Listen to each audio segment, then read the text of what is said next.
몇 주간에 걸쳐서 우리 수요예배 시간에 브리스 추류 멤버가 찬양을 했는데 오늘처럼 은혜가 이렇게 깊은 줄을 왜 그런가 싶었더니 여러분들이 계시니까, 아멘도 잊어버리셨나 봐. 여러분이 계시니까 오늘 너무너무 행복합니다. 오늘 설교는 2시간만 하고 끝날까 이렇게 생각하는데 너무 마음이 기쁘고, 텅 비어 있는 예배당에서 우리 장로님들하고 예배 드릴 때하고, 물론 이제 그 나름대로 유튜브로 여러분들을 만날 수 있어서 감사했지만은, 여러분들 얼굴을 이렇게 직접 대하고 예배 드릴 수 있어서 너무 감사합니다.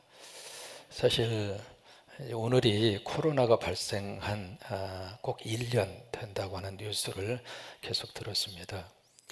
1년 동안에 우리 삶 자체가 굉장히 많이 달라졌습니다. 이제는 마스크가 일상적인 삶이 됐고, 서로 사랑하기에 좀 거리두기를 해야 하는 것을 이제 습관적으로 하게 됐고, 이제 여러 가지 많은 삶의 변화들이 있습니다만은, 이제 다음 달이면 우리가 백신도 맞게 되고, 이제 백신을 맞으면 또 이제 우리 안에 면역력도 생기고 항체도 생기고, 그래서 이제는 거의 끝마무리에 다가선 것 같습니다. 지금까지 우리 1년 동안 우리 성광교회 성도들 가운데 코로나 확진자가 한 사람도 없어서 얼마나 감사한지. 그 대신에 확진자는 조금 있어도 코로나 확진자는 없어서 너무 감사하고, 아무튼 이런 모습으로 끝날 때까지 여러분 모두 건강하시고, 또 예배를 회복하게 해주셨으니까 예배 가운데 하나님 은혜가 임하기를 바라고, 예배 가운데 성령의 터치가 임하기를 바라고, 예배 가운데 하나님 음성을 듣기를 바라고, 예배를 통해서 하나님을 꼭 만나시기를 주의 이름으로 축원합니다. 신명기라고 하는 이 성경은 모세가 남긴 3편의 설교입니다. 3편의 설교인데 1장에서 4장까지가 첫 번째 설교입니다. 첫 번째 설교인데 이것을 둘로 나눌 수 있습니다. 1장에서 3장 그리고 4장으로 그렇게 나눌 수가 있는데, 1장에서 3장까지는 무엇을 말씀하시는가? 과거 역사 속에서의 뭐냐면 교훈입니다. 우리가 역사에서 교훈을 얻지 못하는 백성과 민족은 미래가 없다. 우리가 늘 깨닫고 있는 세계화되는 말씀이죠. 과거의 역사 속에서 뭔가 교훈을 얻지 못하면, 2가지의 교훈입니다. 역사 속에서 이렇게 하면은 잘 된다, 이렇게 하면은 잘 안 된다. 그 삶에 대한 레슨을 받지 못하는 민족이라면, 과거의 역사 속에서 그 레슨을 받지 못하는 백성은 미래가 없다는 거예요. 그러면 이 과거의 역사를 통해서 모세는 무엇을 말씀을 하시는가? 이스라엘의 과거의 역사 속에서 다른 역사를 말씀하시는 것이 아니라 하나님이 어떻게 그 민족 가운데 함께 하셨는가? 이제 그것을 쭉 말씀하고 있는 내용이 1장에서 3장까지입니다. 그러면 4장으로 가면 어떤 내용이냐면 바로 적용입니다. 그래서 이 역사 속에서 하나님이 그렇게 역사를 하셨는데, 그렇다면 그 하나님을 믿고 내가 어떻게 살 것인가? 그 문제가 바로 오늘 신명기 4장에서 출발하는 그 말씀의 내용입니다. 그러니까 첫 번째 설교의 결론이죠. 첫 번째 설교의 결론을 1장 1절에서 어떻게 표현하는가? 이제 어순 자체가 원래 원문하고 우리말 번역하고 좀 달라졌습니다. 원래 원문에 보시면은 4장 1절에 처음 출발이 바로 뭐냐면 이제라고 하는 단어입니다. 그 이제라고 하는 그 이제라고 하는 말을 히브리어로 아타라 그럽니다. 아타. 이제 물론 영어로는 now라고 하는 말을 쓰는 거죠. 이게 우리말 번역에는 이스라엘이라고 하는 단어가 먼저 나옵니다만은 원래 순서 자체가 아타입니다. now, 이제라고 하는 말입니다. 그러니까 왜 이 말이 먼저 나왔는가? 그렇다면 과거 역사를 통해서 우리가 그런 하나님을 알고 그 하나님을 믿는다면, 그렇다면 이제 어떻게 살 것인가? 특별히 이 말씀을 듣고 있는 그 대상이 누구냐면 가나안 땅에 들어갈 세대입니다. 그 약속의 땅에 들어가야 될 새로운 그 세대인데, 과연 너희들이 이 과거의 역사를 통해서 그 하나님을 만났다면, 그 하나님에 대한 교훈을 받았다면, 이제 아타, now, 이제 어떻게 너희들이 가나안 땅 이후의 삶을 살 것이냐, 그 말이에요. 여러분이는 항상 우리는 지금과 내일 그 삶을 통해서 하나님의 역사를 기대하고 삽니다. 과거에 함께 하셨던 하나님, 과거에 내 인생 가운데 나를 붙들어 주셨던 하나님, 과거에 내 삶 가운데 늘 동행하셨던 하나님, 아멘 하시면 감사하겠습니다.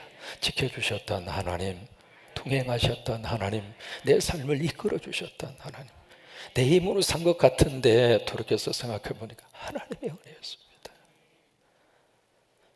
늘 내가 취할 수 있고 내가 마땅하게 누릴 수 있다고 생각하는 교회에 오는 그 길조차도 하나님이 도와주셔야 길이 열린다고 하는 것을 우리는 뼈저리게 느꼈습니다. 예배는 내가 얼마든지 선택할 수 있다고 생각을 했는데, 선택할 수 있다고 생각했던 예배조차도 우리의 힘으로 선택할 수 없는 상황을 만나게 된다고 하는 것을 우리는 새롭게 느꼈습니다. 하나님의 도우심이십니다. 그렇다면 그 하나님을 역사 속에서 우리가 발견을 했다면, 아타, now, 이제 가나안 땅 들어가서 어떻게 살 것인가. 이제 그 문제를 지금 오늘 신명기 4장에서 다루고 있습니다. 세 가지로 이야기하십니다. 첫째는 준행하라 라고 하는 말씀이 첫 번째 말씀이에요. 그 다음에 두 번째는 지켜 행하라 라고 하는 말씀이 두 번째 말씀이에요. 그리고 세 번째 말씀은 자녀들에게 가르치라. 이게 이제 세 가지 말씀이에요. 따라서 하십니다. 준행하라, 지켜 행하라, 자녀들에게 가르치라. 이게 세 가지의 말씀이에요. 그러면 무엇을 준행하고 무엇을 지켜 행하고 무엇을 자녀들에게 가르치라고 하는 말씀인가? 두 가지입니다. 규례와 두 번째는 바로 뭐냐면 법도입니다. 이 규례와 법도라고 하는 이 단어가 오늘 신명기 4장에 보시면 4번 나옵니다. 근데 이 말씀이 항상 같이 따라다니고 있거든요. 여러분, 이 규례와 법도 이게 같은 뜻을 가지고 있는 것 같으면서도 차이가 있어요. 우리가 성경 읽으시다 보면은 가장 많이 나오는 단어가 계명입니다. 계명이라고 하는 단어, 이 단어가 굉장히 많이 나오거든요. 그러니까 이 계명이라고 하는 말과 규례와 법도라고 하는 단어에 큰 차이가 있습니다. 이 계명이 바로 뭐냐면 하나님께서 우리에게 주신 계명이죠. 계명이 몇 가지가 있죠? 10개가 있습니다. 그래서 십계명이라고 그러잖아요. 그 십계명을 바로 유대인들은 몇 개로 구별을 했는가? 613개로 구별을 했습니다. 그래서 613개에 아주 자세하게, 그러니까 10개의 계명을 구체적으로 어떻게 우리가 적용하고 살 것인가, 그 문제를 613개로 그렇게 세분화시켰죠. 근데 613개는 크게 두 가지입니다. 하라라고 하는 말씀과 하지 말라라고 하는 말, 두 가지로 크게 구별이 됩니다. 그래서 하지 말라고 하는 것이 365개, 하라라고 하는 것이 248개입니다. 그 248이라고 하는 것은 여러분들을 구성하고 있는 뼈마디가 248개입니다. 그리고 하지 말라고 하는 것은 365일 매일 하루를 살면서 하나님이 하지 말라, 그래서 우리가 안 하고 사는 거예요. 그리고 하라라고 하는 그것을 통해서 우리의 뼈를, 골격을 세우면서 사는 거예요. 이것이 이제 바로 계명이에요. 근데 이 계명이 그 다음에 뭘로 나누어지는가? 이 규례와 법도로 그렇게 나누어집니다. 이 규례는 다른 말로 말하면 종교법이에요. 종교법. 그리고 이 법도는 사회법이에요. 그래서 이 규례라고 하는 것은 바로 1계명에서 4계명까지, 안식일을 기억하여 거룩하게 지키라, 4계명까지 그것을 해석해 놓은 것이 규례법이에요. 그래서 그 안에는 절기법이 있고요, 그 다음에 제사법이 있고요, 그것이 바로 규례라고 하는 그 말씀의 내용이고, 그 다음에 이 법도라고 하는 것은 5계명에서 10계명까지, 그래서 인간과 인간 사회에서 가지게 되는 사회적인 룰, 그래서 이 법도라고 하는 것을 다른 번역에 보시면 법이나 또는 법령, 그런 식으로 이제 번역을 합니다. 좀 이해가 되셨어요? 크게 보면 계명이 있고요. 계명을 조금 더 세분화시켜서 종교법, 바로 규례가 있고, 사회법, 그 다음에 법도가 있다 이 말이에요. 바로 이 두 가지를 말씀을 하시면서 바로 이 두 가지의 내용을 어떻게 하는가 준행하라 이 말이에요. 그러니까 이 두 가지의 말씀, 이 종교법, 하나님과의 관계에서 지켜야 되는 법, 우리 식으로 말하면 예배를 드리고, 그 다음에 하나님 앞에 헌신하고, 그리고 기도하고, 찬양하고, 하나님을 사랑하고, 이웃을 사랑하고, 이 모든 것들 속에 바로 여기에 규례라고 하는 이것이 들어있잖아요. 그리고 두 번째로 우리가 하나님의 사람으로서 이 세상에 살 때 빛이 되고 소금이 되고, 이웃을 내 몸과 같이 사랑을 하고, 이것이 바로 이제 법도라고 하는 이 속에 그대로 들어가 있거든요. 이 두 가지의 내용을 어떻게 하는가 준행하라 그 말이에요. 그 다음에 이 두 가지의 내용을 어떻게 하는가 지켜서 행하라. 그 다음에 세 번째로 이 두 가지의 내용을 어떻게 하는가 자녀들에게 가르치라 그거예요. 여기 자녀들의 가르치라 이 부분이 9절에서 10절까지거든요. 그러니까 우리가 그렇게 살고 또 하나 사는 것으로 그치지 않고 그 말씀, 그 규례와 법도를 자녀들에게 가르치라 이 말이에요. 그런데 이 준행을 하는데, 준행을 하고 지켜야 하고 자녀들 가르치는데 어떻게 하는가 두 가지의 기준이 있습니다. 첫째, 가감하지 말아라. 그것이 2절 말씀이에요. 가라고 하는 것은 더하는 거잖아요. 감이라고 하는 것은 빼는 거예요. 하나님이 주신 이 규례와 법도 거기다가 뭔가 새로운 것을 갖다가 보태지 말라 그 말이에요. 또 하나님이 주신 이 규례와 법도 여기에서 마음에 안 든다고 빼지 말라 그 말이에요. 계시록 22장에 가서 보시면은 이 부분을 아주 정확하게 말씀을 하셨습니다. 만약에 너희가 내가 준 그 말씀 위에 또 다른 것을 너희가 더하면 이 모든 재앙을 내가 너희들에게 더할 것이다. 하나님 말씀 위에 다른 것을 거의 다 보태잖아요. 그러면 하나님의 재앙이 더해진다 이 말이에요. 그리고 이 하나님의 말씀에서 뭔가 빼는 사람이 있다면 그를 생명나무와 하나님의 영원한 생명록의 기록에 그 책에서 내가 그의 이름을 빼버릴 것이다. 구원이 없다 그 말이에요. 그래서 규례와 율례를 준행을 하고 지켜야 하고 자녀들이 가르치는데 절대로 규례와 율례 그 외에 다른 것을 거기다가 더하거나 빼지 말아라. 그 다음에 5절에 두 번째 기준이 있습니다. 그대로 행하라 이 말이에요. 그것이 이 규례와 율례를 준행을 하고 지켜야 하고 자녀들을 가르치는 기준입니다. 그러면서 이것을 말씀을 하시면서 잊어버리지 않고 이것을 잘 가르칠 수 있도록, 그렇게 자녀들까지 교육할 수 있도록 두 가지의 사건을 우리에게 기억하게 합니다. 첫째로 바알부올의 사건입니다. 오늘 성경에 그 내용이 나오거든요. 바알부올의 사건.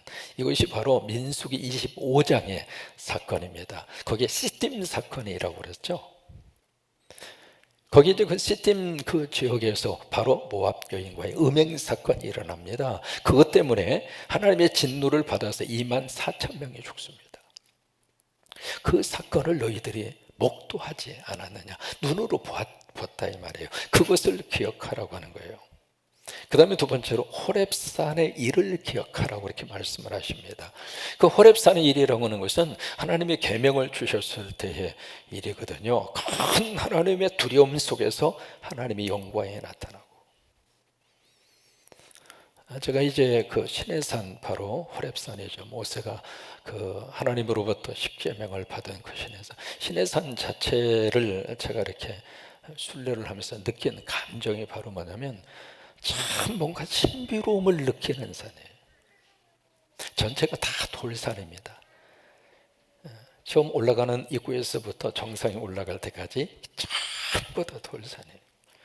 그래서 마지막 올라갈 때 계단이 약 한 740개의 계단이 있습니다. 그 계단을 더 올라가면 거기에 이제 가장 정상이 있고요. 정상에 거기에 조그마한 움막같이, 그러니까 굴같이 생긴, 바로 거기에 사람들이 좀 이렇게 들어가서 쉴 수 있는 그런 공간이 있는데, 그 정상에 올라가서 보면 굉장히 추워요. 추워서 새벽 한 2시쯤 출발을 하거든요. 2시쯤 출발을 해서 해 뜨기 직전에 이제 올라가게 되는데, 거기에 올라가서 모두가 다 할 것 없이 참 거룩한 신비로운 분위기를 이렇게 느끼게 되는데, 그래서 딱 올라가면 거기서 무릎 꿇고 기도해요. 거의 대부분 다 그래요. 근데 거기 올라가는데 뭘 가지고 가느냐면 후레쉬를 가지고 가요. 컴컴하니까 새벽 2시에 출발하잖아요. 이 후레쉬를 가지고 이제 쭉 거기 올라가서 저도 거기 가서 이제 같이 무릎 꿇고 기도했죠. 같이 올라갔던 그 목사님이 이필재 목사님이라고 한국의 갈보리 교회에서 목회하시다가 이제 은퇴를 하셨어요. 같은 동네 같이 있었거든요. 그래서 같이 이제 올라가서 거기 가서 이 목사님은 여기서 기도하고 나는 여기서 기도하고 이제 한참 기도하고 눈을 딱 떠보니까 그 앞에 놓은 후레쉬가 없어진 거예요. 지금도 못 찾았습니다. 그때 내가 하나 깨달은 게 있어요. 신해산 정상에도 도둑놈은 있다.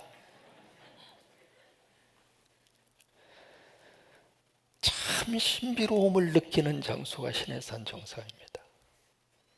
바로 그 호렙산에서의 일을 하나님께서 기억하라고 하는 거예요. 왜 그럴까요? 사람은 건망증이 굉장히 심합니다. 금방 잊어버려요. 그래서 목도했던 그 사실 두 가지의 사건을 꼭 기억을 해라. 그것을 기억을 하고 여기 규례와 법도를 너희들이 준행을 하고 지켜 행하고 그리고 자녀들에게 부지런히 가르치고 그렇게 하면 하나님이 어떤 복을 우리에게 주시는가 세 가지의 복을 하나님이 주신다 그렇게 말씀을 하시고 있습니다. 첫째로 어떤 복을 주시는가 너희가 규례와 법도를 준행하고 지켜 행하고 자녀들에게 부지런히 가르치면 첫째로 너희가 어떻게 하는가 살리라 이 말이에요. 살림의 복입니다. 하나님의 말씀 지키면 우리는 살 수 있습니다. 우리 그런 생각하잖아요. 하나님의 말씀대로 살면 못 산다. 마귀와 사탄의 속삭임이에요. 하나님의 말씀대로 살아도 여러분 살 수 있습니다. 하나님의 말씀대로 살아도 먹고 살 수 있습니다. 크게 아멘. 하나님의 말씀대로 살아도 부자 될 수 있습니다. 하나님의 말씀대로 살아도 우리 자녀들 잘 될 수 있습니다. 말씀대로 살면 못 산다고요? 천만의 말씀.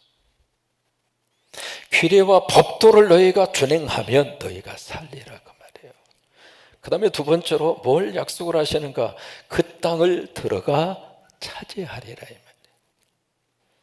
땅을 들어가는 것으로 만족하지 말고 그 땅을 차지하는 복이에요. 들어가는 복으로만 끝나지 말고 차지하는 복까지 하나님이 약속을 하십니다. 구원받는 것으로 끝나지 마시고 구원받은 이후에 천국을 누리고 사는 것이 축복입니다. 하나님의 복을 받는 것으로 끝나지 마시고 받은 복을 누리셔야 축복입니다. 건강하다고 하는 것 그것으로 끝나지 마시고 이 건강의 복을 가지고 부지런히 하나님이 기뻐하는 일을 위해서 누리는 것이 축복입니다. 그러니까 그 땅을 들어가 차지하리라. 그 땅이 바로 가나안 땅이잖아요. 그 다음에 세 번째로 무엇을 약속을 하셨는가? 바로 그들에게 지혜와 지식을 하나님이 주시겠다 그거예요. 오늘 이 은혜가 우리 가운데 충만하시길 주의 이름으로 축원합니다. 하나님의 말씀 규례와 법도를 준행을 하고 지켜 행하고 자녀들에게 부지런히 가르치면 그 규례와 법도가 바로 너희에게 지혜와 지식을 주리라.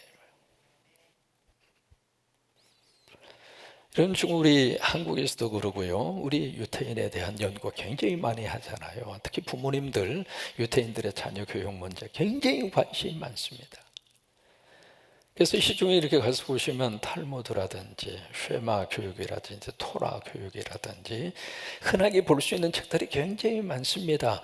왜 유태인들은 어떻게 전 세계에서 이렇게 지혜로운 그런 민족이 되었을까? 이게 전 세계 인구 가운데 유태인의 인구가 0.2%입니다. 1,500만 정도 유태인이 쭉 흩어져서 살고 있습니다. 이스라엘에 살고 있는 유태인이 한 600만 정도 됩니다. 미국에 살고 있는 유태인이 약 한 600만 정도 됩니다. 그리고 나머지 한 300에서 400만 정도가 전 세계 디아스포라가 돼서 그렇게 해서 흩어져서 살고 있습니다. 그런데 그 유대인 가운데 노벨상을 받은 사람이 23%입니다. 도대체 어떻게 그 작은 민족이 전 세계 0.2%밖에 안 되는데 어떻게 그 많은 전 세계 상중의 상이라고 꼽히는 노벨상을 23%를 받아요. 미국의 아이빌리그 대학이라고 그래서 전 세계로 유명한 대학을 아이빌리그 대학 그런 식으로 이야기합니다. 여러분 우리 자녀들 가운데 아이빌리그 대학에 좀 들어가기를 축복하는데 아멘 해놓고 보는 거예요. 수지 연지가 들어갈지 누가 합니까? 그러니까 아이빌리그 대학, 그 대학이 전 세계적으로 내놓으라는 그런 대학이잖아요. 그 대학의 전체 학생의 30%가 유태인입니다. 놀랄만한 숫자입니다. 미국의 대학의 교수 가운데 이 유태인이 차지하는 퍼센티지가 25%입니다.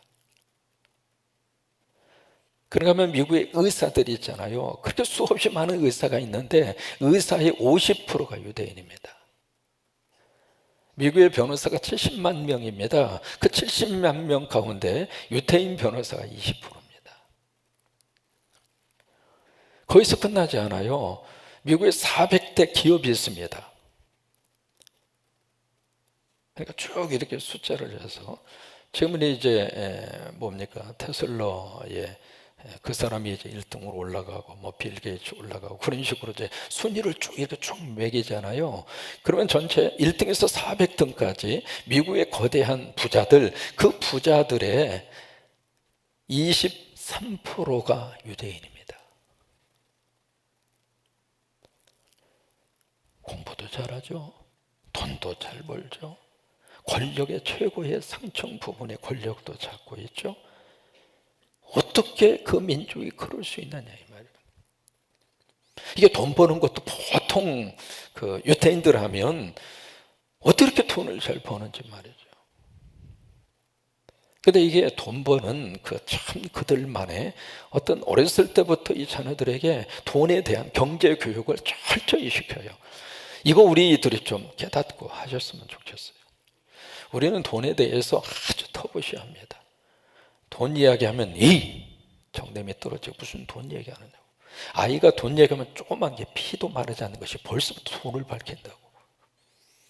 유태인들은 그렇게 안 합니다. 유태인들은요 아주 어렸을 때부터 용돈을 주잖아요. 용돈 주면 그 용돈을 가지고 어떻게 경제 개념을 가지고 용돈을 쓸 것인가 그것을 정확하게 가르칩니다. 3분의 1은 너를 위해서 써라. 3분의 1은 기부를 해라. 아니 처음부터 그렇게 가르치는 거예요. 그리고 3분의 1은 미래를 위하여 투자하라. 아예 어렸을 때부터 그렇게 훈련을 받아요. 그거 하고 우리처럼 얘가 용돈 필요해요. 알았어 용돈. 그 다음에 네가 어떻게 알아서 쓰든지 말든지 그건 네가 알아서 할 문제야. 그리고 그렇게 하는 거 하고 어렸을 때부터 철저하게 이 돈 관리에 대해서 그리고 돈을 어떻게 하면 이 돈이 또 다른 돈을 만들어낼 수 있는가 그것을 터득하게 하고 그것을 알게 하고 그 나중에 자랐을 때의 결과가 어떨 것 같아요. 우리는 아이들에게 돈에 대한 개념 자체를 안 심어준 거예요. 그리고 돈 관리에 대해서 아이들에게 철저히 훈련받고 돈을 잘 관리할 수 있도록 부모님들이 우리 자녀들에게 가르치지 않았습니다.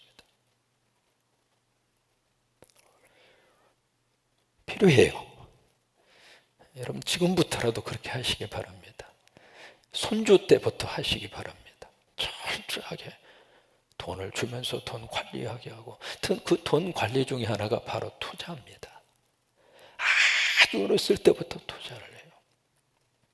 그 투자가 결국 그 아이들의 미래를 돈으로부터 자유함을 주게 하는 첫 번째 출발이에요. 처음에는 작죠. 근데 이게 시간이 갈수록 그게 자꾸 커진단 말이에요. 저도 유태인은요 대학 갈 때 벌써 2가지를 기본적으로 확보하고 가요. 첫째로 대학 등록금은 이미 다 해결합니다. 두 번째 사업 자금을 가지고 시작합니다. 그게 무엇으로 그렇게 가능한가? 2가지로 가능해요. 첫째로 여러분 이 시간에 좀 잘 들으셔요. 이게 성년식을 하면 12살, 13살 성년식을 하거든요. 성년식을 하면 유태인들의 그 가족에서는 뭐가 있느냐면 친지들이 다 모이면 성년식을 할 때 그래가지고 그때 뭘 해주느냐면 그 아이들에게 돈을 줍니다. 근데 돈을 주는데 평균 어느 정도 액수를 주는가? 가장 적게 가져도 보통 4만에서 5만 불을 그 아이에게 줍니다. 12살짜리 아이한테. 근데 그 돈을 가지고 뭘 하는가? 투자를 하게 하는 거예요. 그게요, 12살부터 투자를 하면 대학 갈 때쯤 액수가 어느 정도 클 것 같아요. 그리고 두 번째로, 부모님들이 마지막 돌아가면서 뭘 주는가? 보험을 주고 갑니다. 어느 나라든지 보험은 세금이 없습니다. 재산을 물려주려고 하지 말고 보험 하나를 들어서 내가 죽을 때 그것을 자녀에게 유산으로 주고 가는 거예요. 그러니까 아이들의 입장으로서는 대학 등록금 문제 해결했죠. 그 다음에 사업 미천 부모님이 마지막 하시면서 보험 물려주고 가는 거예요. 그렇게 시작을 하는 거예요. 그러니까 전 세계 미국에서 400대 부자 가운데 유태인이 23%예요. 그러면 이 유대인들이 그렇게 IQ가 뛰어나고 그렇게 뛰어난 민족이어서 그런가?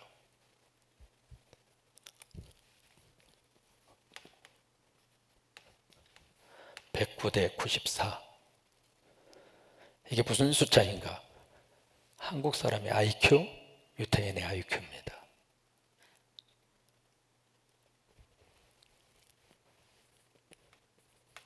2대 24. 한국 사람의 IQ가 전 세계에서 두 번째로 높습니다. 1등은 누군가? 홍콩입니다. 그 다음에 24는 무엇인가? 유태인들의 IQ가 전 세계에서 24번째입니다.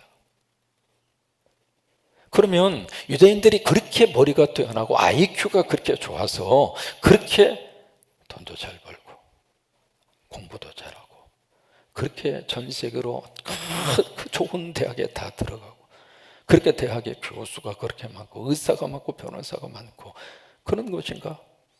여러분, 이 통계가 우리에게 말을 해주고 있잖아요. IQ 여러분이 훨씬 더 높아요. 여러분이 훨씬 더 똑똑합니다. 인정하지 않는 모습으로 절대 바라보지 마십시오. 이건 객관적으로 나온 통계예요. 그리고 한국 사람의 IQ가 홍콩 사람 다음으로 두 번째로 IQ가 높은 민족이 여러분입니다. 그러면 어디서 유태인들이 이와 같은 지혜와 지식을 얻게 됐을까? 딱 하나입니다. 이 유태인들은 절대로 잊어버리지 않는 책 한 권이 있습니다. 두 번째, 절대로 잊어버리지 않는 한 장소가 있습니다. 오고 오는 역사를 통해서 그들의 절대로 놓치지 않는 책 한 권, 그것이 바로 성경입니다. 그리고 그들이 잊어버리지 않는 장소, 그게 시나고그, 회당입니다. 그 회당은 무슨 장소인가? 하나님의 말씀을 교육받는 장소예요. 결국에 무엇인가? 하나님 말씀이에요. 오늘 신명기 4장이 그걸 우리에게 그대로 보여주고 있는 거예요. 규례와 법도를 준행하고 자녀들에게 가르치라. 그러면 그들이 지혜와 지식이 탁월하리라. 성경이 그 민족을 그렇게 쓰임받게 한 거예요. 눈을 뜨자마자 유태인 부모들은 자녀들에게 성경을 이야기합니다. 우리는 눈 뜨자마자 자녀들한테 뭘 이야기하고 있습니까? 아이가 학교에서 돌아왔습니다. 유태인 부모는 뭘 질문하는가?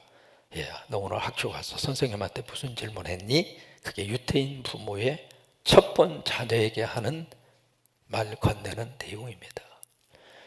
우리는 학교 갔다 온 자녀들에게 부모가 무슨 말을 가장 먼저 건네고 있는가? 이 아이가 만약에 열심히 공부를 안 하고 있으면 뭐라고 이야기하는 줄 알아요? 우리들이 하는 말과 유태인 부모들이 하는 말 사이에 근본적인 차이가 있습니다. 공부를 안 하고 막 게으름을 피우고 그러면 그 아이에게 뭐라고 이야기하는가? 야, 너 그렇게 공부해서 하나님 앞에 영광 돌릴 수 있겠니? 그들의 머릿속에서는 성경이 모든 것의 중심이에요. 여러분, 규례와 법도를 붙들고 살면 하나님의 지혜와 지식을 하나님이 주십니다. IQ도 좋잖아요. 여기는 두 자리 숫자인데 우리는 세 자리 숫자잖아요. 게임이 안 되잖아요.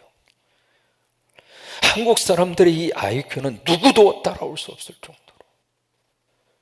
그래서 전 세계에 지금 이름을 날리는 한국 사람이 한두 사람이 아니잖아요. 여러분들의 자녀가 그렇게 되기를 축복합니다.